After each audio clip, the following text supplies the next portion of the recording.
मुरादाबाद जनपद के बूढ़ापांडी थाना क्षेत्र के Delhi Lucknow Niyamatpur Victoria toll plaza के कर्मचारियों की लापरवाही के चलते वाहनों का लंबा भीषण जाम लग जाता है। जाम लग जाने से करीबन 2 किलोमीटर दूर तक वाहनों की लंबी कतार दिखाई दी। जाम में कई एम्बुलेंस फंसी रही, लेकिन कोई भी टोल कर्मचारियों के कान तक जू तक नहीं रंगी और जाम को खुलवाने कोई भी पुलिसकर्मी तैनात नहीं दिखाई दिया।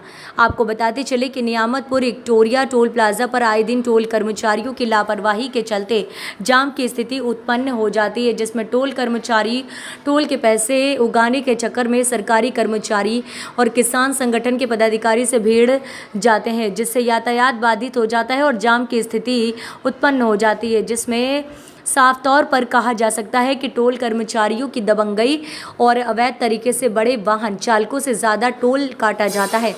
करीब दिन के 4 बजे से रात के 10 बजे तक जाम की स्थिति उत्पन्न रही और टोल कर्मचारी अपना टोल उगाने के चक्कर में लगे रहे, जिसमें जाम में फंसे एम्बुलेंस में करीब मरीजों की अगर मृत्यु हो जाती तो उसका जिम्मेदार कौन होता। 1 घंटे बाद बूढ़ापांडी थाना पुलिस जाम की सूचना पर पहुंचे। बरेली रामपुर दिशा की ओर से लगे एक साइड के जाम को कड़ी मशक्कत के बाद पुलिस ने खुलवाया, जिसमें साफ तौर पर कहा जा सकता है कि क्षेत्रीय पुलिस और टोल कर्मचारियों की बड़ी लापरवाही के चलते जाम लग रहा है। नाम असलम चौधरी। असलम भाई, ये बताओ, ये नेशनल हाईवे है और इस हाईवे पे आए दिन जाम की स्थिति उत्पन्न रहती है, टोल कर्मचारियों की लापरवाही देखने को मिलती है। क्या कहेंगे और क्या मानना है कि किसकी लापरवाही है? देखिए, सबसे पहले तो मैं बताना चाहूँगा कि यहाँ पर जाम की समस्या बेहद ज़्यादा है और इतनी ज़्यादा जाम की समस्या हो गई है कि लोकल के लोगों के साथ ही साथ यहाँ पे जितने भी देश और में अलग अलग राज्यों से लोग गुजरते हैं, वो यहाँ से जाम की समस्या से बहुत ही बुरी तरह से जूझ रहे हैं। और जाम की समस्या का मुख्य कारण टोल कर्मचारियों की लापरवाही है, क्योंकि जब भी कोई भारी वाहन या कोई छोटा वाहन फास्टैग लाइन से गुजरता है और अगर उसका फास्टैग रीड नहीं हो पाता है तो ये लोग क्या करते हैं कि उस लाइन को रोके रखते हैं, बहुत देर तक रोके रखते हैं। उसके बाद पूरी लाइन को वापस उल्टा जाना पड़ता है। उस स्थिति में जो है कई सारी लाइनों में वाहन फंस जाते हैं, उल्टे सीधे वाहन फंस जाते हैं, जिससे जो है यहाँ पे भारी जाम लग जाता है। क्या मानना है कि बड़े वाहन चालकों से भी ज़्यादा पैसे टोल पे ये उगाते हैं कर्मचारी?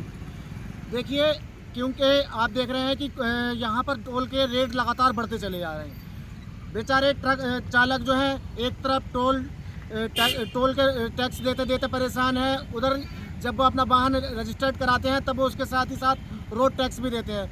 रोड टैक्स देंगे, टोल टैक्स देंगे और उसके साथ में रोड बिल्कुल बेकार हुए पड़े हैं, जगह जगह गड्ढे हैं। और बाहरी वाहनों की जब एंट्री खुलती है शाम के टाइम पे और बाहरी वाहन जब यहाँ से गुजरते हैं तो यहाँ पे किलोमीटर दूर तक, कई किलोमीटर दूर तक यहाँ पे जाम लग जाता है। घंटों घंटों लोग लाइनों में लगे रहते हैं। ऐसे में आपने देखा होगा कि एम्बुलेंस फंस जाती है, किसी का कोई मरीज़ है, किसी को कहीं बहुत इमरजेंसी में जाना है, कोई भी अपने गंतव्य तक समय से नहीं पहुँच पाता है। अब किस तरह की स्थिति है जाम को लेकर के? अब जाम यहाँ पर आज तो दोपहर से ही लगातार जाम लगा हुआ है और टोल कर्मचारी, मुझे तो लगता है कि टोल कर्मचारी चाहते ही नहीं कि जाम खुले। वो लोग चाहते ही नहीं, क्योंकि अगर टोल कर्मचारी चाहते तो पास में ही हमारे 2 किलोमीटर बूढ़ापांडी थाना है, बूढ़ापांडी थाने से पुलिस फोर्स को बुला करके यहाँ से किसी न किसी तरीके से जाम को खुलवा सकते थे, लेकिन उन्होंने चाहा ही नहीं जाम को खुलवाना। आज सारा दिन जो है यहाँ पर जाम की स्थिति बनी रही है, जिसमें कई सारी एम्बुलेंस फंसी रही और कई सारे बीमार फंसे हुए हैं और ये जो है बिल्कुल यहाँ पर कर्मचारियों की भी एक कमी है।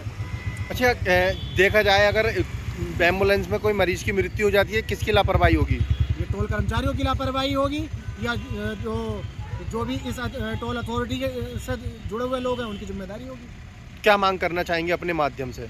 हम मांग करना चाहेंगे कि ये जो सबसे पहले जो किसी का फास्टैग ब्लैक लिस्टेड आ जाता है तो उस ब्लैक लिस्टेड वाले को वापस न करके आप उसको आगे निकाल करके उसकी समस्या का समाधान करें। अब आप जो है पूरी लाइन को लौटा करके लेकर के जाते हो, 100-200 मीटर तक बैग वाहन कराते हो, उसमें भी जाम लग जाता है। आप जो ब्लैक लिस्टेड फास्टैग होते हैं उनको पहले प्रॉपर आगे ले जाइए, उसके बाद में उसकी समस्या का समाधान कीजिए, या फिर आप जो है यहाँ पर कर्मचारी भी बढ़ाइए। आपके लाइनों में कर्मचारी नहीं है, कर्मचारी आपने 2-3 कर्मचारी खड़े कर रखे हैं, हर लाइन में जाम की स्थिति है, लोग अपनी मर्जी से जिसको जहाँ जगह मिलती है घुस जाता है। क्या क्षेत्रीय पुलिस जाम खुलवाने हैं अभी मौके पे?